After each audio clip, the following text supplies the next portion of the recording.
pegando esses caras. Nós não vamos perder pra eles. Vai, Duque. É o seguinte, concentrar aqui no meio só pra não. como tu sabe, de manhã, passamos 3 meses e, cara, foram poucos dias que nós não tínhamos os 3 pra colocar. Obrigado, Daniel. Puxa saco depois. Esse é outro detalhe. Primeiro, assim, nós passamos 3 meses aqui se fudendo e poucos jogos não tínhamos 3 pra colocar. Isso significa que é um time que, para chegar, precisa de 100. Precisamos cada um de vocês. O último jogo, cara, foi fora de série. Nós pegamos um timezinho bom e fizemos um jogo fudido. Era o jogo que nós fizemos. Cara, corremos um risco só, um diante.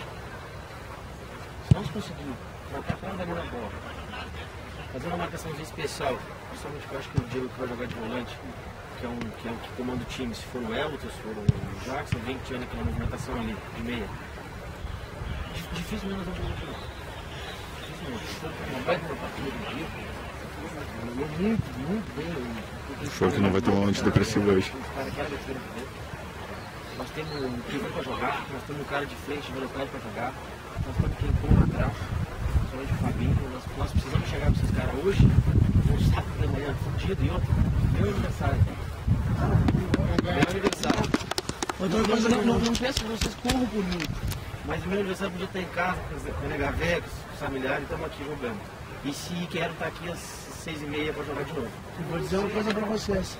O time dos caras, principal forte, é as laterais, Pinquinho. Eu ainda prefiro que se tiver que dar uma pegada em alguém maior, Acho que o Kim vai na frente, né?